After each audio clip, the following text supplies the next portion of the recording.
31 de mayo de 1977. Ese día se produjo la última avenida importante en el río Keiles, que estuvo a punto de desbordarse a su paso por Tarazona. De hecho, inundó las piscinas municipales y provocó daños en la carretera del Moncayo. Así lo recoge la exposición abierta en la sede de la Comunidad de Regantes de Tarazona, que también recuerda la Noche de la Ruina, cuando una crecida causó un centenar de muertos en Tudela en el siglo XVIII. Soy mayor, pero no tanto, y desde luego he conocido algunas que incluso ha saltado por el llamado Puente del Coño de hoy,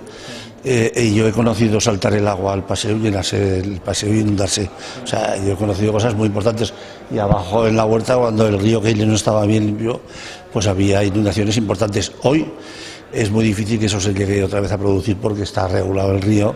y eso es muy importante. Luego también ayudaba entonces que las labores del secano del monte se hacían con machos y caballerías y la tierra se volvía agua cuando caía tormentas y tal. Hoy es muy complicado porque el río está regulado y es muy difícil que vuelva a ocurrir una cosa de estas. Puede ocurrir porque cada 200 o 300 años dicen que ocurre una barbaridad, pero es muy difícil, vamos, yo creo que es muy difícil. Pues es una exposición bastante didáctica, autoexplicativa, que intenta explicar la naturaleza de los cauces, en este caso de las inundaciones del Ebro, desde el punto de vista del conocimiento general de la cuenca, sus afluentes, los episodios de sequías, de inundaciones, cómo se gestiona el agua en la cuenca, y más específicamente en los últimos paneles tocamos el tema de los mapas, los estudios que se han hecho a partir de la Directiva de Inundaciones, en los cuales pues se han evaluado todos los tramos de la cuenca en cuanto a su afección en inundaciones, sobre todo hacia la población y los daños que se han históricamente producido. Y después de esta evaluación preliminar, llevamos a cabo una serie de mapas de peligrosidad, en los que definíamos la inundabilidad de muchos tramos de la cuenca. Hablamos en torno a 3.200 kilómetros de cauces estudiados en este proyecto. Estamos ahora en la última fase directiva de inundaciones, que es la elaboración de los planes de gestión y medidas, que como consecuencia del conocimiento que se ha adquirido en el estudio profundo de estas zonas inundables, pues se establecerán una serie de medidas en coordinación y colaboración con todas las autoridades competentes, desde la estatal, pasando por la autonómica y la local, para, en la medida de lo posible, las posibilidades actuales, las de verdad, las económicas, las presupuestarias y las de compromiso también político, pues llevar a cabo una serie de medidas que palíen en la medida de lo posible, como he comentado, los daños producidos por las inundaciones. En cada una de las ubicaciones donde se ubica la exposición, elaboramos un panel específico con datos históricos y fotografías, que es lo que más impacta, de eventos, para que la memoria no se pierda, de eventos que han sucedido en inundación, catastróficos algunos de ellos, en esta población. Entonces, en Tarazona, el Keiles históricamente, desde que se tiene noticia, pues ha tenido sucesivos episodios que han causado bastantes daños. De hecho, alguno de esos, en su lugar, en el siglo pasado, como consecuencia de ese hizo el encauzamiento, la obra que hoy en día ocupa el centro de la ciudad. Hemos documentado con fuentes, distintos catálogos nacionales de inundaciones históricas, del catálogo también que tiene Protección Civil en Aragón, algunos eventos, seguro que hay muchos más, históricos, medievales, por supuesto habría muchos más. Lo que pasa es que entonces no se documentaban adecuadamente, no había series estadísticas de caudales como hacemos ahora, y también se explica en la exposición, no había un seguimiento. En todo caso, siempre queda constancia en algún documento histórico, en la memoria del lugar, de los ciudadanos que viven allí, que cada cauce tiene sus dimensiones y que siempre, naturalmente, se pueden ver sobrepasadas por algún evento extraordinario. La exposición se inauguraba el pasado jueves sin la presencia del presidente de la Confederación Hidrográfica del Ebro, que había confirmado su asistencia, pero en el último momento no pudo acudir al acto. Desde la Comunidad de Regantes de Tarazona lo esperaban con algunas reivindicaciones. Más que reivindicaciones, era un recordatorio de algo que tenemos pendiente desde la Junta Central de Usuarios, que tengo el honor de presidir, y que se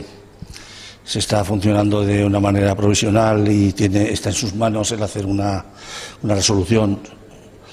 porque nosotros hemos recurrido y él está en sus manos el hacer. Se ha celebrado ya la Junta Extraordinaria de Desembalse, y ahora estamos a expensas de que él dictamine lo que crea que tiene que dictaminar. O sea, y pues le iba a recordar eso, le iba a recordar que somos un regadío, que estamos encantados con el embalse del Val, porque no puede ser de otra manera, pero hay una carencia muy importante de infraestructuras y eso hay que superarlo de una manera u otra. Hay que, o se afronta o no se puede bien aprovechar el embalse. Entonces, ahora se están haciendo, empezamos a pagar, empezamos a hacer cosas y todavía no hay posibilidad de explotarlo como requiere y merece el embalse del Val. En estos momentos estamos regando y no nos quejamos porque habemos pocos agricultores y además dedicamos la tierra a cultivos que demandan poca cantidad de agua, y esto hace que con la escasez de infraestructuras y deficiencia de infraestructuras se pueda ir superando un poco, pero el día que haya demanda porque los cultivos cambian y haya demanda de agua de riego será imposible si no se habilitan unas nuevas infraestructuras. Y esto es lo que yo quería recordarle al señor presidente, que entre todos tenemos que intentar que eso encuentre una solución, la que sea. Y es que las infraestructuras para regadío siguen siendo las mismas que había antes de que se construyese el embalse del Val. Y se regaba, pues en lugar de, por ejemplo, en la margen izquierda, ahora hay una superficie de riego de atender de 3.500 hectáreas por encima, y la capacidad de la acequia es de 600-700 litros por segundo. Eso es imposible de mantener. Si hubiera demanda, si hubieran cultivos que demandaran cantidad de agua, eso sería imposible de mantener ese servicio. La acequia no sería capaz de dar servicio a esas hectáreas. Entonces lo que queremos es que o se haga la tubería de la margen izquierda y derecha y se riegue con nuevos sistemas de riego, o se hagan otras acequias o se amplíen las acequias y se hagan más grandes para poder atender los servicios. Que se hagan las infraestructuras y se organice esto de tal manera que se pueda rentabilizar, como he dicho antes, que se pueda rentabilizar en la medida de sus posibilidades. Si el embalse tiene capacidad para 10.000 hectáreas, 10.000, si tiene para 8.000, para 8.000, pero que sea garantía de cara a cuando sea necesario otros cultivos que demanden más cantidad de agua, poder atenderlos y poder soportarlos, claro, como es lógico. Por ejemplo, hace 2 años, pues hubo un tiempo en que se empezó a regar, y se empezó a regar desde Tarazona hasta Cascante, y entonces para atender esas 3.000 y pico hectáreas la acequia no tenía capacidad, y algunos de Tarazona que habitualmente es huerta de siempre, de toda la vida, y con una dotación y con una costumbre de riego, pues sufrieron y tuvieron unas pérdidas importantes los agricultores, porque tardó muchos días en volver el agua del final al inicio de la acequia. Estas cosas son las que los que conocemos por edad y porque lo hemos vivido, estas cosas queremos matizarlas y que queden, en la medida de lo posible, garantizadas de cara al futuro. La exposición Las inundaciones del Ebro puede visitarse hasta el 30 de octubre en el edificio de la antigua estación de ferrocarril de Tarazona.